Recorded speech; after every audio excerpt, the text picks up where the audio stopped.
तो good morning everyone. आज start करते हैं सीक्वेंस सीरीज का लेक्चर नंबर 3। तो इसमें सबसे पहले हम लोग ये कुछ क्वेश्चंस देख लेते हैं एंड देन जो रेस्ट थ्योरीज है एपी का वो देख लेते हैं। राइट, तो हमने ये क्वेश्चन लिया हुआ है, the sum of the series 1/log 4 to the base 2 plus 1/log 4 to the base 4 plus 1 screen का होम स्क्रीन दिख रहा है, क्लियर नहीं है। क्लियर नहीं क्वेश्चन नहीं दिख रहा। क्वेश्चन नहीं दिख रहा है। अब दिख रहा है क्या? Sir yes sir. Okay okay. Good morning Ankit. Good morning everyone, जितने लोगों ने गुड मॉर्निंग लिखा है मॉर्निंग सर। Good morning.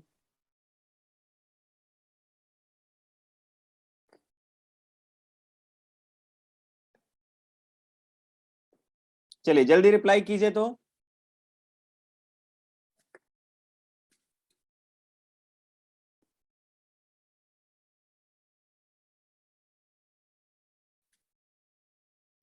सभी लोगों ने ज्वाइन किया है ना?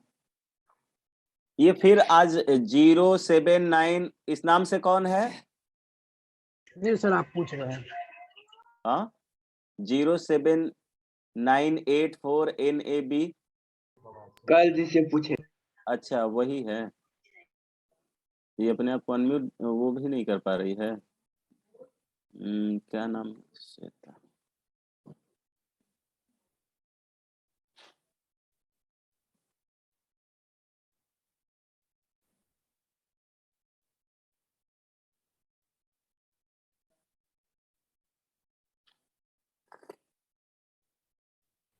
बाकी सब रॉबिन साज। रॉयल लिखने की क्या जरूरत है? रॉयल चिकन मसाला आता है, वही हो गया। किंग मेकर है। इतना अच्छा नाम है ऐसा रॉबिन। उसको लगता है। हल्ला नहीं।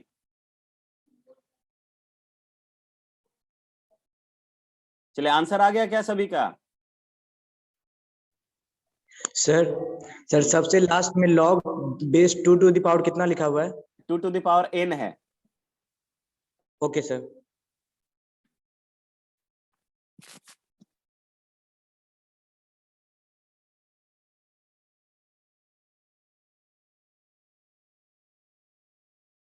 जल्दी से आंसर कीजिए भाई।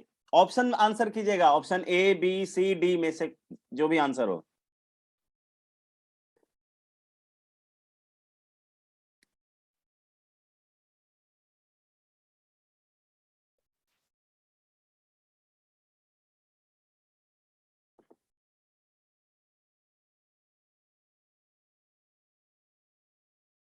अमन का आंसर आ गया। और लोग कोई? सो देखिए यहाँ पे इसको कैसे करेंगे।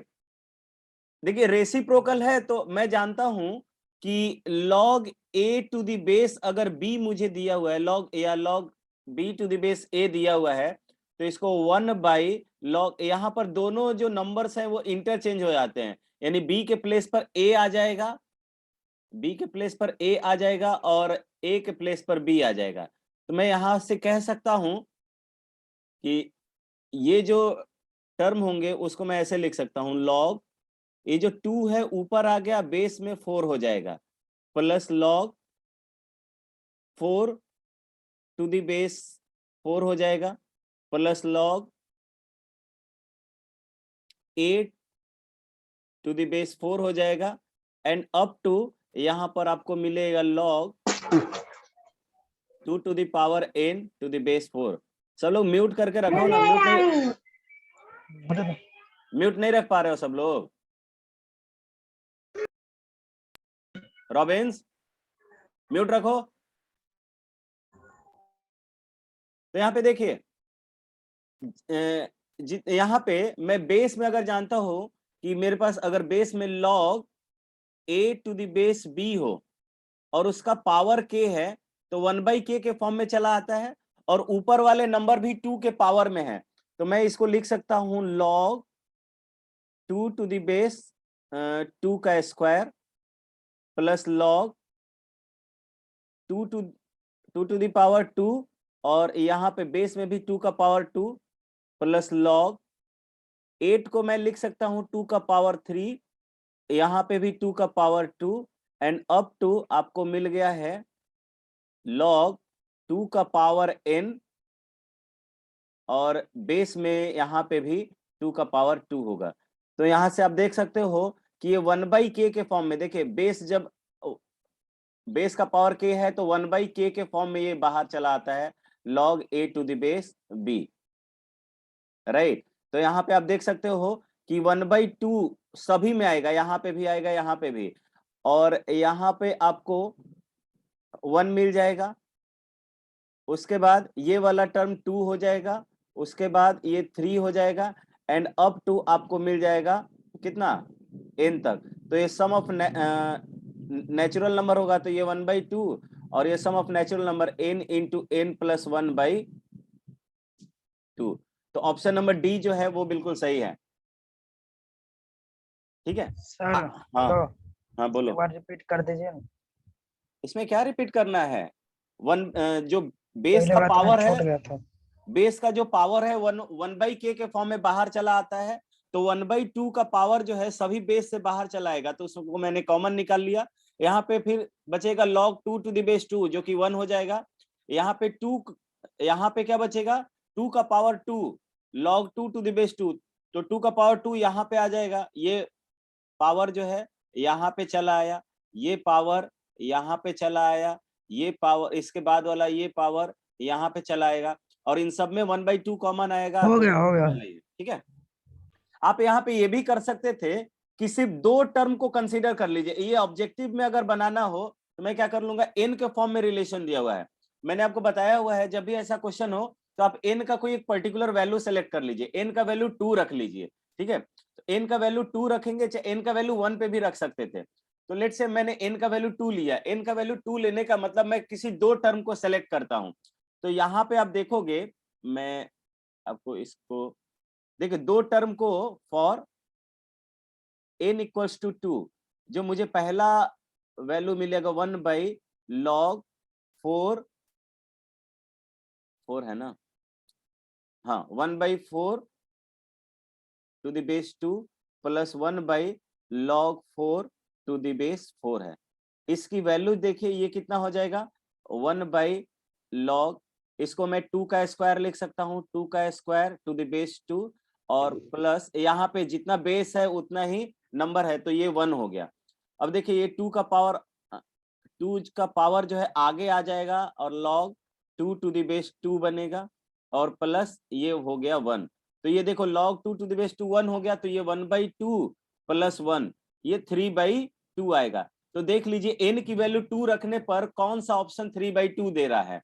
तो देखिए, तो ऑप्शन नंबर डी में ही रखिए, पहले 1/4 रख रहे हो, यहाँ पे 2, n का वैल्यू 2 रखे, 2 + 1 3, तो ये आप कैंसिल करके देख लीजिए, आपको 3/2 मिल गया। तो n का जो भी वैल्यू रहे ऑप्शन वाला, आप ऐसे भी n की कोई पर्टिकुलर वैल्यू रख के चेक कर सकते हो या क्रॉस चेक कर सकते हो।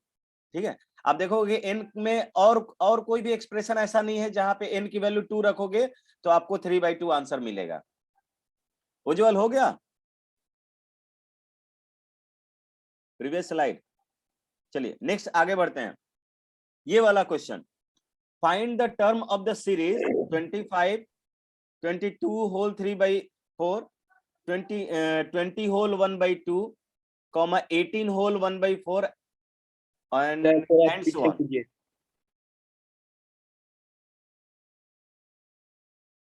इसके बाद इसमें क्रॉस चेक किए हैं, इसमें 2 टर्म हमने कंसीडर किया, n का वैल्यू 2 रख के, तो 3/2 आ गया, और उसके कॉरेस्पॉन्डिंग ऑप्शन मैच करा लिया कि n की वैल्यू 2 रखने पर कौन सा ऑप्शन मुझे 3/2 दे रहा है, राइट।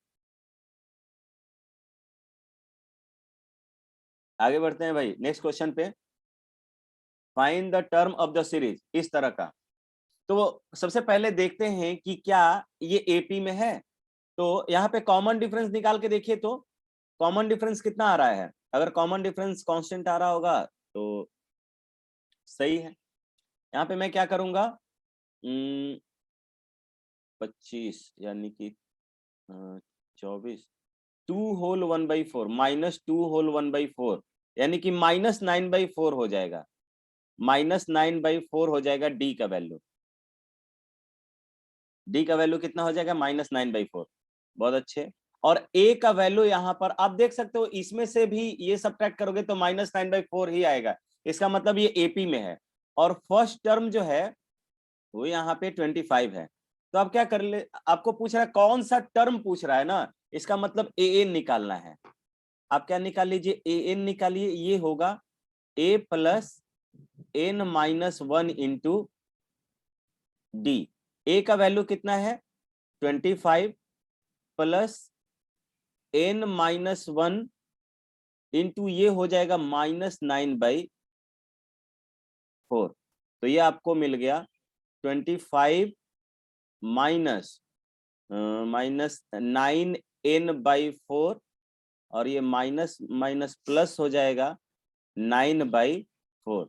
ये ऐड कर लीजिए, ये 25 चौक 100 हो जाएगा, 100 प्लस 9 109 हो गया। 109 divided by 4 minus 9n/4।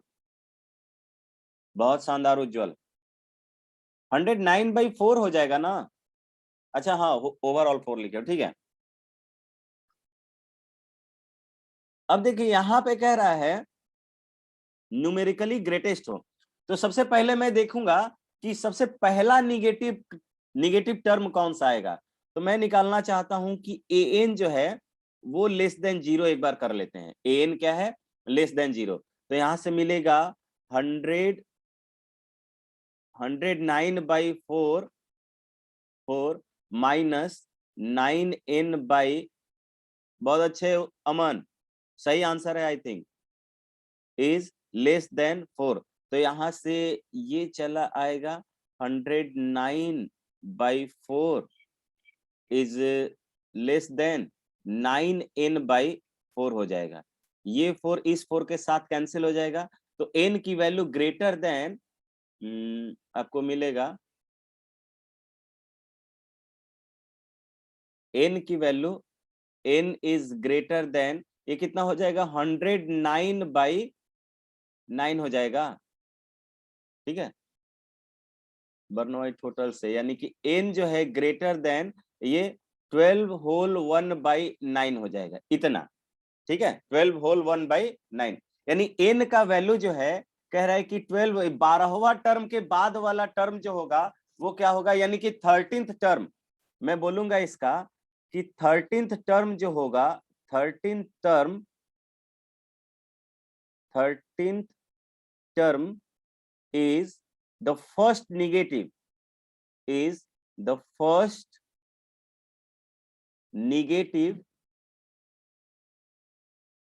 negative term in this sequence या in the AP। तो 13th टर्म जो है वो पहला निगेटिव होगा। इसका मतलब कि 13th से पहले वाला जो 12th टर्म होगा वो पहला पॉजिटिव टर्म होगा, सॉरी लास्ट पॉजिटिव टर्म होगा, यानी कि स्मॉलेस्ट पॉजिटिव टर्म होगा। देयरफॉर स्मॉलेस्ट पॉजिटिव टर्म जो होगा, स्मॉलेस्ट पॉजिटिव टर्म जो होगा वो हो जाएगा कौन सा, 12th टर्म, यानी कि A12 बोल सकते हो, A12।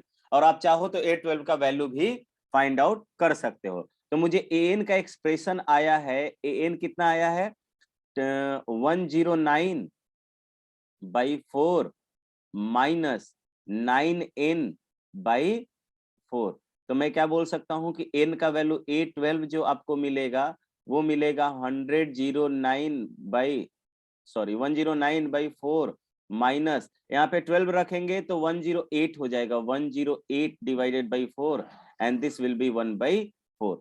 तो ये आपका स्मॉलेस्ट पॉजिटिव टर्म मिलेगा, ठीक है। आया सभी को समझ में, आगे बढ़े। Yes sir. ठीक, ग्रेट। एक मिनट रुकिए ना, लिखेंगे ना। हाँ हाँ लिख लो, यहाँ पर साथ में लिखना भी चाहिए था क्योंकि ऐसा कोई कैलकुलेशन नहीं था जो इसमें समझना था। सर बोलो। सर इसमें 13th टर्म भी तो स्मॉलेस्ट टर्म हो सकता नहीं, है। वो निगेटिव चला जाएगा।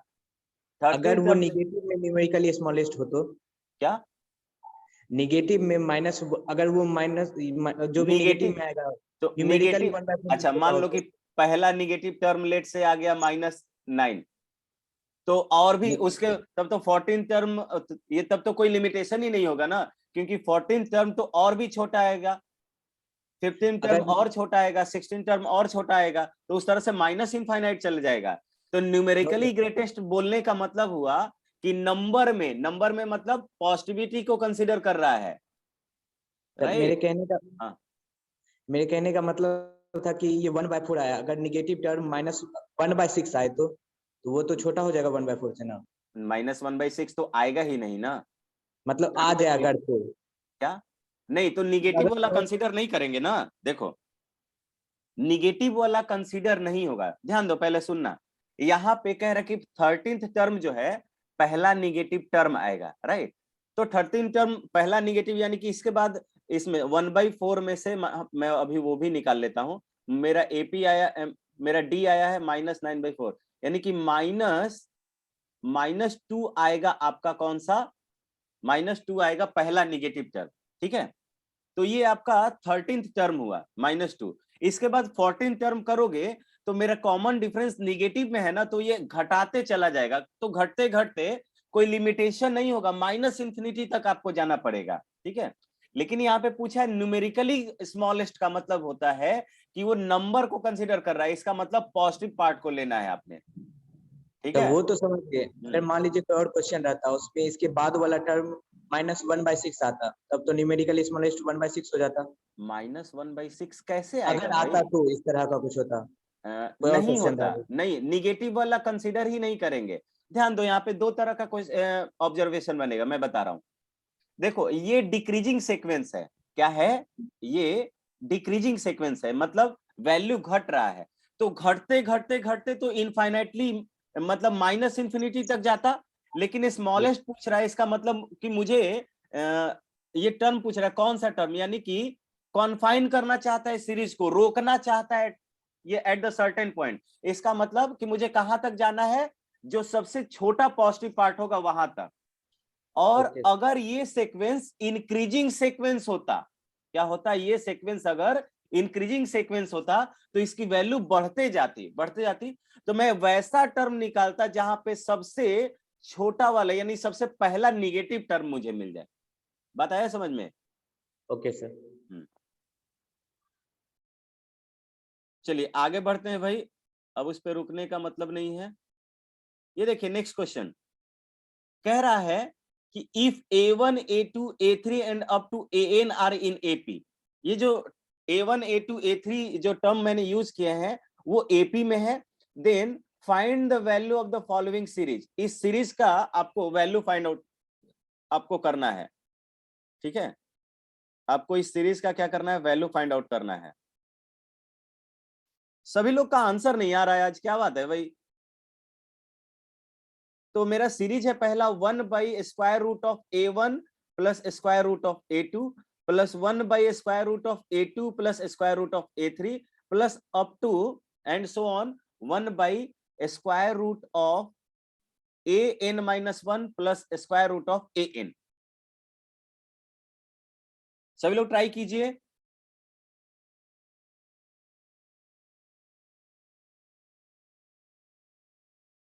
हो जाएगा? अगर नहीं होगा तो बोलो, मैं सॉल्व करते चलो। ट्राई करते हैं सर। Okay okay.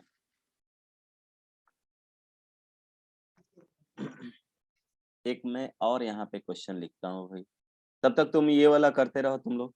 यहाँ पे तीसरा होगा, ये क्वेश्चन मैं खुद से इंसर्ट कर दे रहा हूँ।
नेक्स्ट क्वेश्चन हमने लिया है कि ये 1/1 इंटू, ये 1 इंटू 4 है, ध्यान दीजिएगा 1/1 इंटू 4, ठीक है 1/1 into 4 plus 1/4 into 7 plus 1/7 into 10 plus up to 15th term, इस तरह का कितना टर्म है, 15 टर्म लिया गया है, तो उसका सम कितना होगा, ये 15th टर्म है, तो आपने इसका क्या बताना है, सम बताना है भाई। तो देखिए मैं पहला आपके, सर 1 मिनट बंद जाएगा। ठीक ठीक ठीक, सभी लोग, अविनाश तुम्हारा रिप्लाई नहीं आ रहा है भाई, अविनाश हुआ, फिर से आयुष सिन्हा, A2 का किसी लड़के का रिप्लाई नहीं आ रहा है।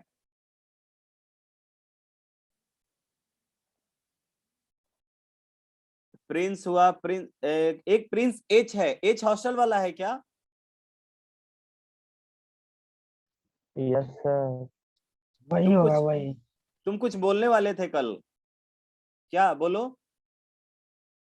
क्वेश्चन प्रॉब्लम था। ओ, क्वेश्चन में प्रॉब्लम था, ये बोलने वाली बात है, वो तो सबको होता है।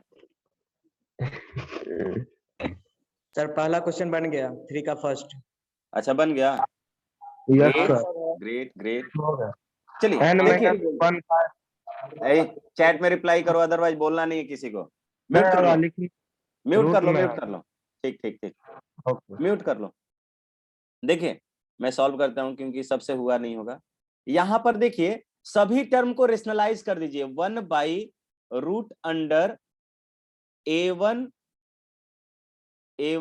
प्लस A2 है ना, A1 प्लस A2 है, A1 प्लस √अंडर A2 है।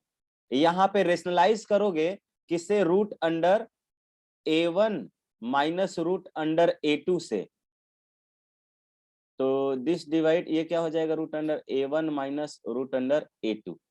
तो यहाँ पर ये टर्म पहला वाला मिलेगा, √under A1 minus √under A2, और दिस डिवाइड्स, ये क्या आ जाएगा, ये A plus B into A minus B, तो A1 माइनस A2 हो जाएगा।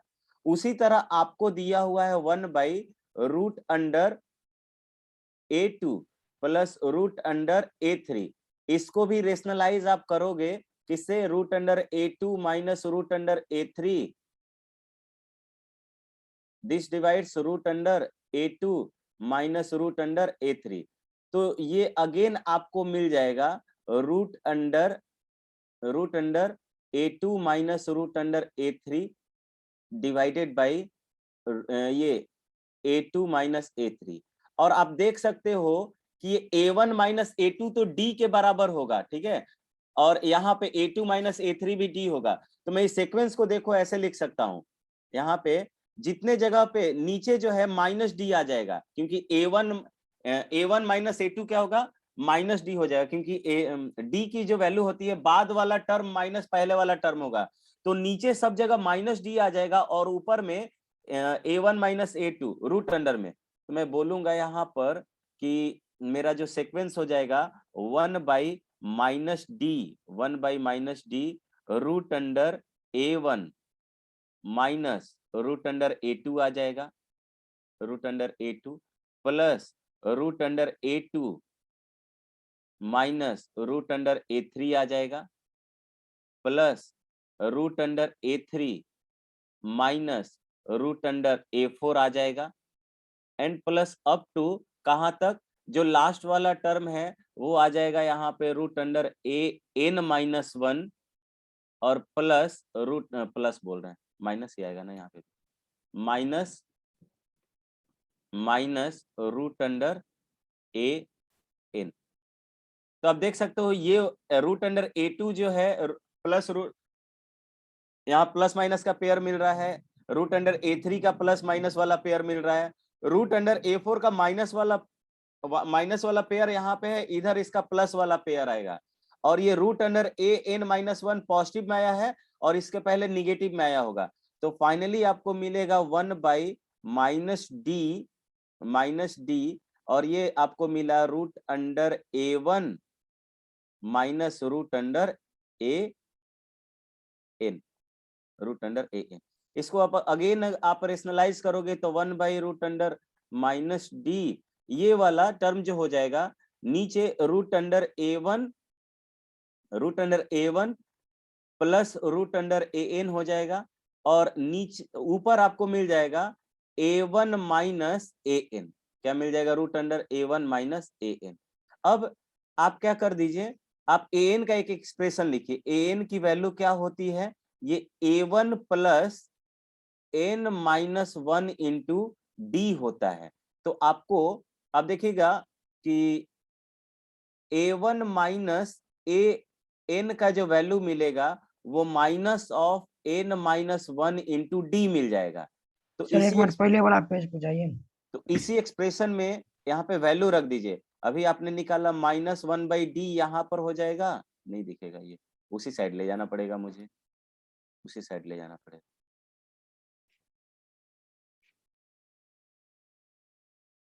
ठीक है, मैं कर लेता हूं। तो यहाँ पर आपको मिल जाएगा, देखिए नेक्स्ट स्लाइड पर मैं बोल सकता हूँ, इसलिए सम आपको यानी एसएन मैं लिख देता हूं, इसका नाम एसएन जो आपको मिल गया वो मिलेगा -1/d।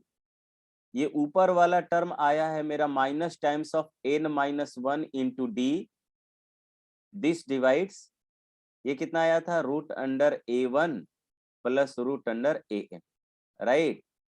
तो यहाँ पे देखिए माइनस माइनस प्लस हो गया, डी से डी कैंसिल हो गया, तो आपका आंसर आएगा n minus 1 divided by √(a1 plus √(an). यही आया ना अमन? सर हम √(a1 minus √(an bye a1 minus a2 करके छोड़े। नहीं नहीं नहीं, ये फाइनल एक्सप्रेशन इसी फॉर्म में आएगा। यस अगर सर सर यही। ध्यान दीजिए, डी किसी भी टर्म में या किसी भी हालत में आपके एक्सप्रेशन में नहीं आना चाहिए, a2 वगैरह नहीं आना चाहिए, फाइनल एक्सप्रेशन यही होगा। ठीक है, a1 एंड an के फॉर्म में आएगा। तो a2 तो दिया हुआ है ना, a2 उससे क्या a2 तो सिंपलेस्ट फॉर्म नहीं हुआ ना, a2 तुम्हारा कैसे बच गया? a2 कैसे बचा लिए तुम? a2 तो बचेगा ही नहीं ना, a2 हमारा कैंसिल हो जाएगा। यहाँ पे हाँ तो माइनस वाला पेयर मिलेगा, इधर प्लस वाला पेयर मिलेगा, a2 तो कैंसिल हो जाना चाहिए। हाँ तो d जो बचा था उसको लिख सकते हैं ना, a1 माइनस a2 हाँ लिख सकते माइनस हैं। d को। तो अच्छा, तो वहां पे तुमको ये करना चाहिए, क्योंकि जो मुझे फाइनल एक्सप्रेशन यहाँ पे दिया हुआ है an और a1 में, मेरा फाइनल एक्सप्रेशन जो बचा था a1 और किसमें बचा है? an में। तो a1 और an में रिलेशन नहीं होता है d का, वहां से तो नहीं निकाल सकते थे। कोई जरूरी है कि d को हमेशा a1 माइनस a2 ही लिखेंगे, a2 माइनस a1 ही लिखेंगे? ऐसा कोई जरूरी नहीं है। अगर सर ऑप्शन दिया हुआ रहता तो फिर ऑप्शन नहीं ऑप्शन दिया से रहेगा। अच्छा हाँ, ये कह सकते हो, ठीक ठीक, ओके। चलिए नेक्स्ट क्वेश्चन, यहां पर ये भी a1 और an के फॉर्म में आना चाहिए आई थिंक। यहां पे भी देखिए ये दिया हुआ है 1/a1 into a2 plus 1/a2 into a3 plus 1/a3 into a4। ठीक है, ये इस टाइप का क्वेश्चन। तो यहाँ और finally 1/an minus 1 into an है। यहाँ पे आप देखिए ऊपर में 1 लिखा हुआ है, ठीक है, और नीचे में a1 इंटू a2। मैं क्या करूंगा यहाँ पर कि 1/, आपको दिया हुआ है a1 into a2 plus 1/a2 into a3 plus 1/a3 into a4। Ayush batch 2, हाँ बोलो।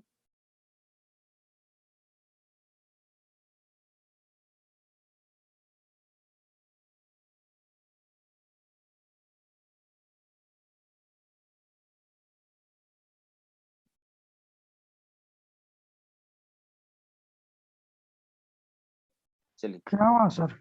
नहीं कुछ नहीं। an-1 कोई स्क्रीन पे लिख रहा था तो डिसेबल कर रहे थे, निर्जा भनोट लिख रहा था। अब देखिए यहाँ पे मैं a2 माइनस a1 लिख सकता हूँ, a2 minus a1 divided by a1 into a2। अभी वैल्यू चेंज हो गया, a2 माइनस a1 क्या होता है? कॉमन डिफरेंस d होता है ना, मैं यहाँ पर 1/d कर लूंगा। या मैं ऐसे ऐसे कर लेता हूँ, 2 टर्म स्किप कर दिया मैं। यहाँ पे मैं लिख सकता हूँ क्या कि 1/d times of 1/d, common difference हो गया, d मैंने ऐसे common difference, 1/d times of d/a1 into a2 plus d divided by a1 into a2 into a3 plus d divided by a3 into a4 and plus and so on, यहाँ पर d divided by an-1 into an, ठीक है।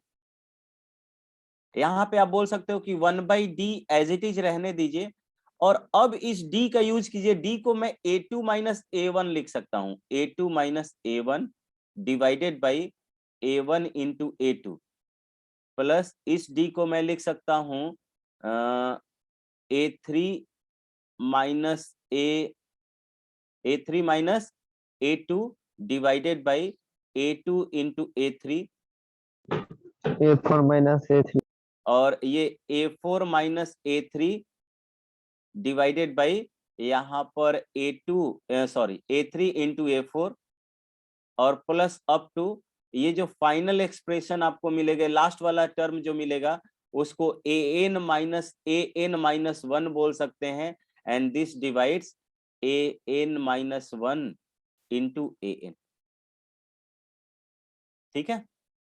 तो देखिए यहाँ पर 1/d, इसको separate कीजिए। मैं जानता हूं कि ऊपर क्या हो, a plus B divided by C हो, तो मैं इसको a/c प्लस b/c लिखता हूं कि नहीं, सबको पता होगा। तो यहां पर मैं क्या लिखूंगा, सेपरेट करूंगा तो a2 से a2 कैंसिल हो जाएगा, 1/a1 माइनस 1/a2 बचेगा। दूसरे वाले टर्म में 1/a2 हो गया माइनस 1/a3 हो जाएगा, प्लस यहाँ पे 1/a3 हो जाएगा माइनस 1/a4 हो जाएगा, एंड प्लस लास्ट वाला जो टर्म है 1/an-1 हो जाएगा एंड माइनस 1/an हो जाएगा, 1/an। देखो a2 प्लस में माइनस में cancel, a3 plus minus cancel, a4 plus, यहाँ माइनस है, इसके बाद वाला टर्म प्लस आएगा, ठीक है। यहाँ पर an माइनस वाला टर्म पॉजिटिव आया है, ये इसके पहले निगेटिव आया होगा, उससे कैंसिल हो जाएगा, यानी 1/d और ये 1/a1 माइनस 1/an, 1/an।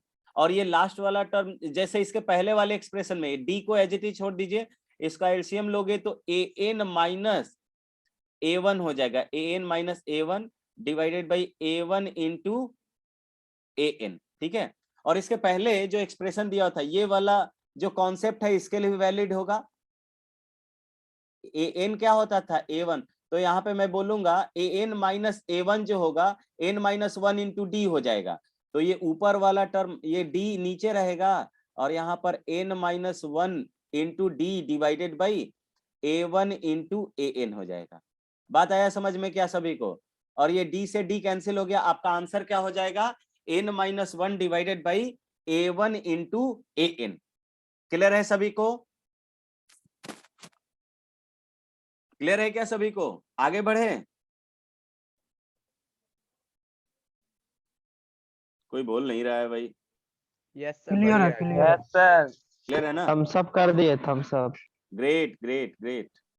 अब देखिए यहाँ पर ये तीसरा क्वेश्चन, कुछ क्वेश्चन मैंने आपके लिए छोड़ दिया, मैं थोड़ा थ्योरी आगे लेके बढ़ना चाहता हूँ, ठीक है। तो सीट में जो क्वेश्चन बना ये बचा हुआ है ना, वो ट्राई कीजिएगा।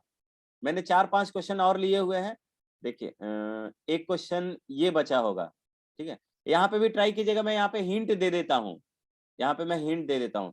देखिए ये sine D into cosec a1 into cosec a2 है।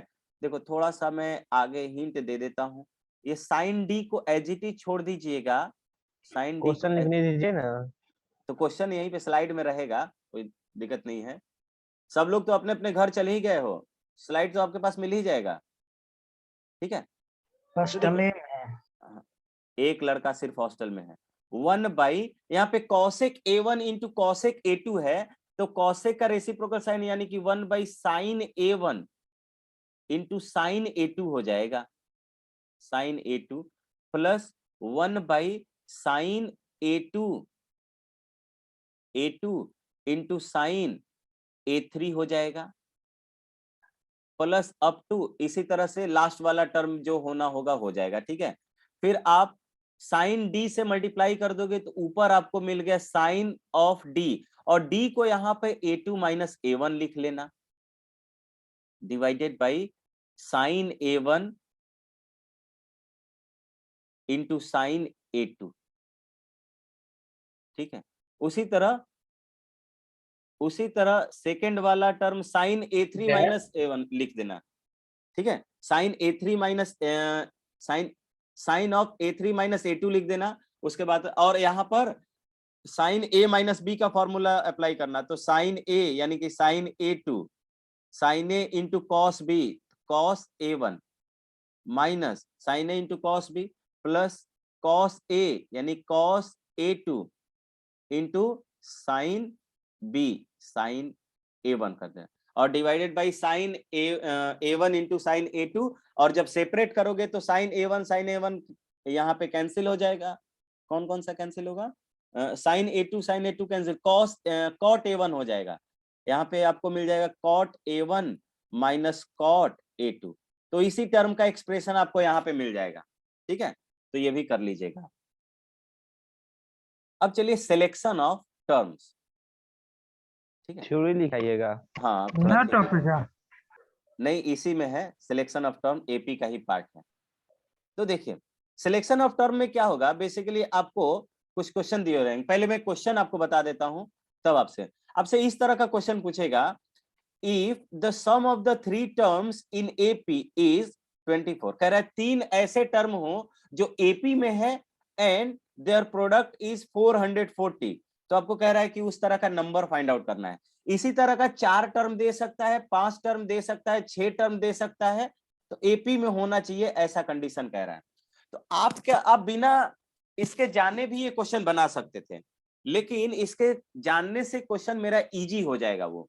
ठीक है, आप वहां पे बोल सकते थे कि पहला टर्म A1 होगा, दूसरा टर्म A2 होगा, तीसरा टर्म A3 होगा, तीनों का सम अप्लाई करोगे, तीनों का प्रोडक्ट अप्लाई करोगे, और फिर एपी का प्रॉपर्टी अप्लाई करोगे। ठीक है, तो मैं क्या करूंगा, मैं ऐसा टर्म ही सिलेक्ट करूंगा जिसमें एपी का जो कॉन्सेप्ट है वो पहले ही अप्लाइड रहे। तो मैं जो नंबर यहाँ पे सिलेक्ट करूंगा, तो सिलेक्शन ऑफ 3 टर्म्स, क्या कह रहे हैं, सिलेक्शन ऑफ 3 टर्म्स। 3 टर्म्स का जब सिलेक्शन करना हो जो एपी में है, किसमें हो, जो एपी में हो, तो आप ऐसा टर्म सेलेक्ट कीजिएगा। एक टर्म होना चाहिए A माइनस डी, दूसरा टर्म A सेलेक्ट कीजिएगा, और तीसरा टर्म A प्लस डी। ऐसा करने से फायदा होगा कि देखो तो यहाँ पे कॉमन डिफरेंस सबका कॉमन डिफरेंस डी है। इसका मतलब ये जो टर्म है, ये जो नंबर्स हैं ऑलरेडी एपी में रहेंगे। ये नंबर किस में रहेगा, ऑलरेडी एपी में रहेगा, तो आपको अलग से एपी का कॉन्सेप्ट अप्लाई करने की जरूरत नहीं होगी। नहीं आयुष राज, इस तरह का term A1 plus D A plus 2D use नहीं करोगे, इससे भी आपका कैलकुलेशन लेंदी हो जाएगा। अभी क्वेश्चन करेंगे तो आप देख सकते हो। ठीक है, अगर 4 टर्म का सिलेक्शन करना हो तो कैसे करेंगे, सिलेक्शन ऑफ 4 टर्म्स। 4 टर्म का सिलेक्शन करना हो अगर आपको, तो आप पहला यूज कीजिएगा A minus 3D, A minus D, A plus D and A plus 3D। 4 term का सिलेक्शन ऐसे करोगे। आप देख सकते हो इसमें 2D का अंतर है, इसमें भी 2D का अंतर है, और इसमें भी 2D का डिफरेंस ही है। इसका मतलब कि ये कांस्टेंट डिफरेंस पर है, इसका मतलब कि ये क्या होगा, एपी में होगा ये भी। ठीक है, ये भी क्या होगा, एपी में होगा। अगर 5 टर्म का सिलेक्शन करना हो, सिलेक्शन ऑफ 5 टर्म्स, तो क्या क्या टर्म्स हो सकते हैं, सब लोग चैट बॉक्स में रिप्लाई करो। तो सिलेक्शन ऑफ 5 टर्म्स, 5 टर्म का अगर आपने सिलेक्शन करना है तो आप कैसे कैसे टर्म सेलेक्ट करोगे?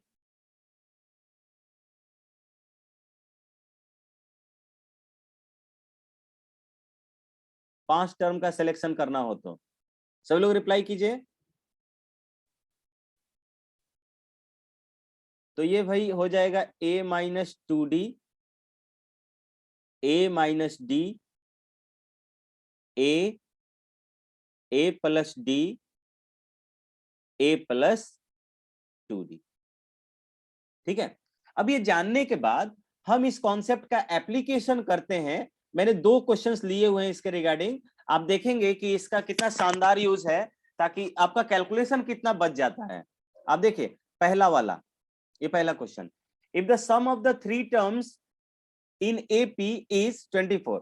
तो मैंने 3 टर्म एपी में मुझे सेलेक्ट करना है, तो लेट द नंबर्स बी, आप बोल सकते हो let the numbers be, let the numbers be. क्या क्या नंबर होने चाहिए? एक नंबर होना चाहिए a माइनस डी, दूसरा नंबर होना चाहिए a, और तीसरा नंबर होना चाहिए a प्लस डी। अब कह रहा है तीनों का सम, देखो तीनों का सम कितना हो जाएगा, तो a minus D plus a और प्लस a प्लस डी, इन तीनों का सम कितना? देखो ये एक टर्म हो गया, ये मत बोलना सर ये तो 5 टर्म है, एक टर्म ये हो गया, एक टर्म ये हो गया, और आपका एक टर्म ए हो गया। इन सब का सम 24 दे रहा है। तो इससे फायदा क्या हुआ कि plus D minus D cancel हो गया, 3a का जो वैल्यू है वो 24 मिल गया। तो यहां से a डायरेक्टली आपने चलाया, a जो है 8 आ गया। इससे आप कह सकते हो कि जो बीच वाला टर्म है वो 8 आया है आपके पास। ठीक है, 8 आया है। और कह रहा है देयर प्रोडक्ट इज 440। प्रोडक्ट में भी तीनों का प्रोडक्ट करोगे तो प्रोडक्ट हो जाएगा a into A plus D into A minus D. इसका प्रोडक्ट कितना है? प्रोडक्ट है 440। तो a का तो वैल्यू 8 आया है, 8 टाइम्स ऑफ, यहाँ पे ये a square minus D square हो जाएगा, तो a square minus D square भी आप लिख सकते हो। ये आपको मिल गया 440। तो आप यहाँ पे कह सकते हैं, दूसरा पेज ही ले लेते हैं। ठीक है, तो आयुष राज ऑर्डर अलग अलग आया है, मार देंगे ना पेज को। नंबर सही है सर, ऑर्डर नंबर, गलत लिख। हाँ नंबर सही कह सकते हो। ठीक है, तो ये इतना आ गया। यहाँ पे 440 से डिवाइड करोगे तो 8 5 40 55 हो जाएगा। क्या 55 हो जाएगा ना? यस। तो मैं यहाँ पे बोल सकता हूँ a स्क्वायर का मतलब 8 का स्क्वायर, 8 का स्क्वायर माइनस डी का स्क्वायर इक्वल्स टू, ये कितना हो जाएगा? 55 हो जाएगा। ये 8 का स्क्वायर कितना होगा? 64 minus 55 is equal to D square. तो डी स्क्वायर की जो वैल्यू मिलेगी वो 9 मिलेगा। डी स्क्वायर का वैल्यू क्या मिलेगा? 9। तो डी का जो वैल्यू है वो प्लस माइनस 3 आ रहा है। यानी कि आपको एक, और आपको जो नंबर्स मिले हैं, आपको जो नंबर्स मिला था a माइनस डी, a और a प्लस डी। तो एक बार d का वैल्यू फिक्स कीजिए, d का वैल्यू 3 लोगे तो ये 8 माइनस 3 कॉमा 8 और 8 प्लस 3 मिल गया, 8 प्लस 3। तो आपको मिल गया 5, 8 और 11। या माइनस वाला कंसीडर करोगे तो ये ऑर्डर रिवर्स हो जाएगा। यहाँ पे d का वैल्यू मैंने, 8 5। हाँ तो यहाँ पे नंबर्स, सॉरी हाँ माइनस, तो यहाँ पे प्लस 3 हमने लिया ना। यहाँ अगर d का वैल्यू -3 लेंगे तो बस ऑर्डर रिवर्स हो जाएगा। तो नंबर पे कोई फर्क नहीं पड़ा, नंबर विल बी सेम। बात आया समझ में? तो ये आपके नंबर मिलेंगे। ग्रेट ग्रेट, सही है। 2 लोगों ने अप्लाई किया है, श्वेता और आयुष, सही है। तो देख रहे हो, इसके अलावा कोई भी मेथड आप अप्लाई करोगे, लाइक कि अगर आपने नंबर्स लिखा a plus D, a plus 2d, तो आपको क्या करना पड़ेगा? थोड़ा सा आपको दोनों इक्वेशन निकाल के दोनों इक्वेशन को सेपरेटली फिर सॉल्व करना पड़ेगा। तो आपका 1 से 2 स्टेप आगे बढ़ जाएगा। क्लियर है? सभी को क्लियर है क्या? आगे बढ़े। Yes sir. Great. Next question, ये मैंने 4 टर्म पर लिया हुआ है, ये घर पे ट्राई कीजिएगा। मैंने, हाँ विनय बोलो। विनय है, हैंड रेज किए थे। देखिए कह रहा है डिवाइड 32, कह रहा है कि 32 को आपको डिवाइड करना है कितने पार्ट्स में? 4 पार्ट्स में इन एपी, और वो चारों पार्ट एपी में होने चाहिए, सच दैट, इस तरह से कि the ratio of the product of extremes, extremes का मतलब दोनों किनारे वाले, दोनों किनारे वाले का जो दोनों किनारे वाले के प्रोडक्ट का जो रेशियो है वो दोनों मीन वाले प्रोडक्ट के रेशियो के 7:15 है। तो आपको टर्म्स कैसा मिलना चाहिए? 4 जो 4 parts, let the 4 parts be, आप क्या बोलोगे? Let the 4 parts be, let the 4 parts be. सब लोग ट्राई कीजिए खुद से भी। पार्ट्स बी क्या क्या हो जाएगा? a minus 3d, a minus d, a plus d, a plus 3d। ठीक है। अब आपको जो क्वेश्चन दिया हुआ है ये एक्सट्रीम वाले का, यानी कि आप यहां से कह सकते हो चारों का सम कर देते हो। चारों का सम करोगे तो अगेन आपको मिलेगा 4a इक्वल्स टू 32, तो यहां से a का जो वैल्यू होगा वो आ जाएगा 8। a का वैल्यू क्या आ जाएगा? 8 आ जाएगा, क्योंकि यहाँ पे लिखा हुआ है ना चारों का, ये चारों जो है 32 को ब्रेक करने पर मिले होंगे ना, तो चारों का सम इतना होना चाहिए। अब मैं लिख सकता हूं कि जो एक्सट्रीम वाले का प्रोडक्ट है, एक्सट्रीम वाले का प्रोडक्ट ये है, एक्सट्रीम वाले का प्रोडक्ट क्या हो जाएगा? a square minus 9d square, ठीक है, डिवाइडेड बाई मीन वाले का प्रोडक्ट, मीन वाले का प्रोडक्ट क्या हो जाएगा? a square minus D square. इसका जो वैल्यू है वो 7 डिवाइडेड बाई 15 मिलना चाहिए। तो यहां से d फाइंड आउट कर लीजिएगा। d फाइंड आउट करने के बाद आपको टर्म्स मिल जाएंगे। क्लियर है क्या सभी को? क्लियर है ना? मैं इसको सॉल्व नहीं कर रहा हूं, आप घर पे ट्राई कीजिएगा कंप्लीट इसको। सर हाँ बोल। देखिए दुदुक रॉबिन्स है। दुदू को रॉबिन्स आ गया।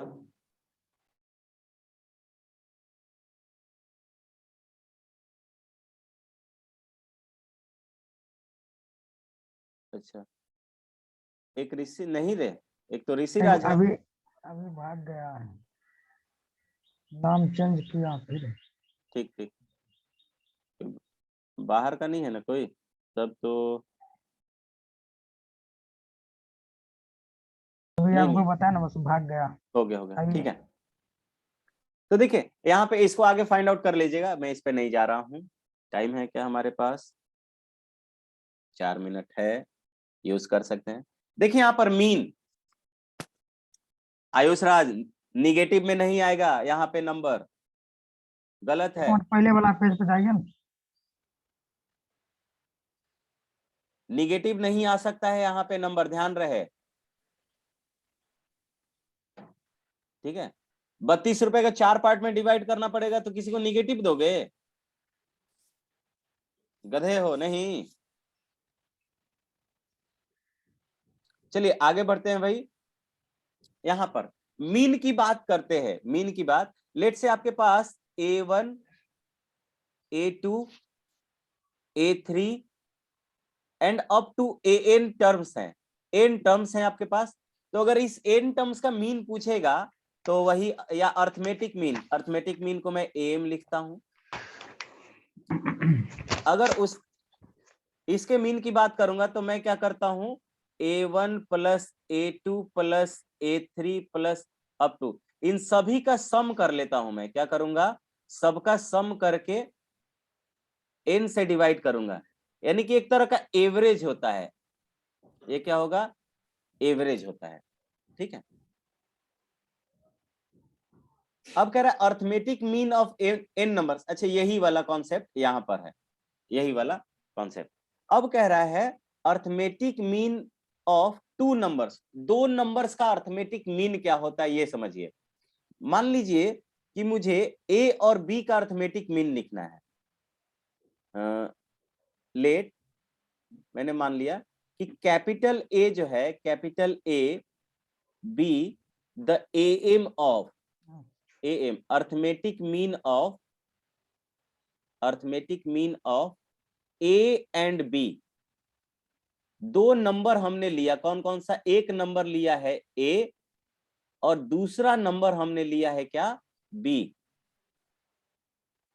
क्वेश्चन के स्लाइड पर क्या करें, बाद में देख लेना आयुष,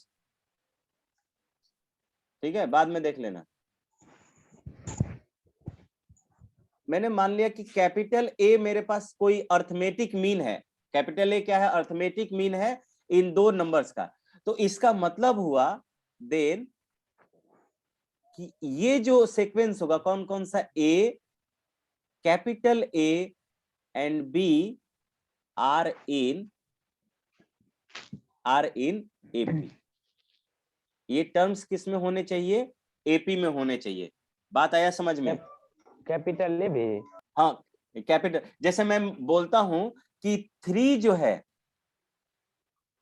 ये जो 3 है, या 3 नहीं, किसको ले लेते? हाँ, 3 जो है वो 2 एंड 4 का अर्थमेटिक मीन है। क्या मैं बोल रहा हूं कि 3 is the arithmetic mean of 2 and, हाँ सही है उज्जवल, 2 एंड 4। तो इसका मतलब हुआ कि 2, 3, 4 आर इन एपी। ऐसा होगा तभी मैं बोल सकता हूं कि जो बीच वाला टर्म है वो इन दोनों का मीन है। बात आया समझ में? Is it clear to everyone? If I say कि any number is the arithmetic mean of the two given number, it means that A1, it means that the first number, the second number which I am talking about, that number is the mean of A and B, or the two given numbers, that number and the final number या third number are in AP।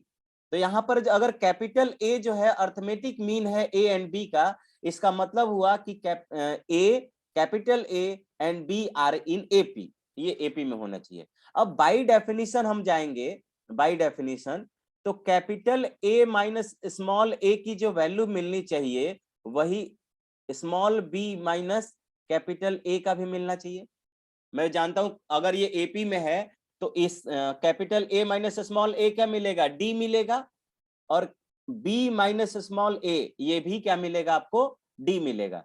तो यहां से कह सकते हो, देखो ये ए इस साइड निगेटिव में, इस साइड पॉजिटिव में है, साइड चेंज करेंगे तो क्या मिल जाएगा? 2a मिल जाएगा। 2a equals to a plus b होगा। देयरफॉर a की वैल्यू क्या हो जाएगी? a plus B by 2। यही आप पढ़ते हो ना कि अर्थमेटिक मीन दो नंबर का a प्लस बी बाई 2 होता है। ये बहुत पहले से पढ़ते आ रहे थे और आज हमने, कैसे आया वहां पे ऊपर पे? अरे इस साइड क्या है? इस साइड था कैपिटल ए माइनस स्मॉल ए, इस साइड है बी माइनस कैपिटल ए। ये ए इस साइड आएगा तो ए प्लस ए हो गया, और ये माइनस ए इस साइड आएगा तो प्लस ए, और ये बी हो गया। तो ए प्लस ए ये नहीं हो जाएगा एक बार प्रीवियस स्लाइड दीजिए। क्या? अच्छा प्रीवियस स्लाइड पे चलो देख लिए।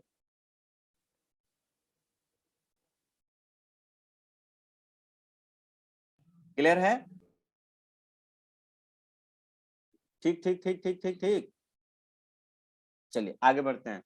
या आज यहीं तक छोड़ते हैं, ठीक है। अब आप एक इंसर्शन ऑफ एन एम्स बताने के बाद आप में एपी का जो ओवरऑल जो कॉन्सेप्ट है वो फिनिश हो जाएगा।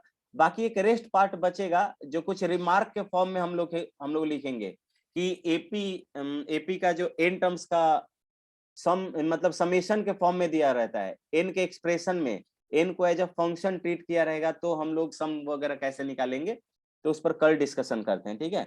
आप आरडी शर्मा, कौन कौन सा आपको एक्सरसाइज बनाना है? आरडी शर्मा और एनसीईआरटी, ये दोनों एक्सरसाइज कंप्लीट कीजिए। जो मीन से रिगार्डिंग होगा उसको छोड़ दीजिएगा अभी। आरडी शर्मा और एनसीईआरटी बेसिक क्वेश्चन। हाँ बोलो। मेरे पास सारे सवाल है। आर.एस. अग्रवाल क्यों खरीदो? आरडी शर्मा अलग अलग डाउट में नहीं ले सकता भाई। आरडी शर्मा सभी लोग ले लीजिए। मैंने रॉबिन्स को एक पीडीएफ भेजा है, तुमको भी भेज दूंगा, जब तक आप ले नहीं रहे हो। पीडीएफ PDF से में काम- कुछ दिखे नहीं रहा, आप जूम करके देखिए ना उसको, फट ऐसे- रहा है पूरा। अब फट रहा है चाहे जो है, जितने दिन काम चलाना है आप चला सकते हो, ठीक है। बाकी खरीद लो, कब से क्या कर रहे थे, इससे पता चलता है आप हॉस्टल कितने में सिंसियर है। था, हॉस्टल में था। तो हॉस्टल में था तो तुम्हारा नहीं था ना भाई, दूसरे का संपत्ति तुम्हारा हो जाएगा। क्या है ना? नहीं, ये बहुत गलत विचारधारा आपने प्रस्तुत किया, समझ जाइए कि दूसरे का आंसर संपत्ति सही था सर। क्या हो, कौन सा आंसर? अच्छा आंसर ये कर रहा है। भेजे। हाँ अब सही है, अब सही है। तो चलिए मिलते कितना हैं। होगा क्या 2 6 आंसर उसका? 2 6 10 14 ये तो आया हुआ है। एनसीईआरटी की डिस्कस करिएगा ना। हाँ, और एनसीईआरटी भी। तो सबसे पहले एनसीईआरटी कल मैं डिस्कस करूँ, इसमें भी बहुत अच्छे अच्छे क्वेश्चंस हैं। एनसीईआरटी एनसीईआरटी किए देखो, करिए ना। नेक्स्ट हल्ला नहीं, नेक्स्ट क्लास में मैं सिर्फ और सिर्फ थ्योरी पार्ट लूंगा, और उसके नेक्स्ट टू नेक्स्ट क्लास में, सब लोग म्यूट कर लो, नेक्स्ट टू नेक्स्ट क्लास में, यानी कि जो मेरा सेकेंड क्लास होगा उसमें मैं एनसीईआरटी डिस्कस करूंगा, और उसके बाद आरडी शर्मा डिस्कस करूंगा। ये सब बनाने के बाद अब मॉड्यूल बनाइएगा तीसरे पर, लेकिन अभी मॉड्यूल देखने की भी जरूरत नहीं है, ठीक है, अभी मॉड्यूल को देखने की भी जरूरत नहीं है। सो बाय बाय एवरीवन, मिलते हैं नेक्स्ट क्लास में। डिस्कशन का डेट एंड टाइम ग्रुप में डाल दीजिए। बोले तो, और देखिए अब मैं हो सकता है कि आपका एक्स्ट्रा जो डीएसएस वगैरह है वो शाम को भी ले सकता हूँ, ठीक है, क्योंकि सभी लोग बाहर आज लीजिएगा। आज ये एनसीईआरटी कंप्लीट कर लियो क्या सभी लोग? हाँ हाँ NCERT सर नो सर। ठीक है, आज ले लेते हैं शाम को। ठीक है, कितना ठीक है। बजे से? टाइमिंग अभी ग्रुप में चला जाएगा, ठीक है ना। फिर भी अब हिट कर everyone- दीजिए के बाद। ग्रुप में जो भी जाएगा वो चला जाएगा। चलो सर का टाइम हो गया नेक्स्ट Okay. क्लास का, ठीक है। Bye bye everyone, bye sir. Bye, keep Bye. Learning, keep Yes, enjoying sir. Online classes.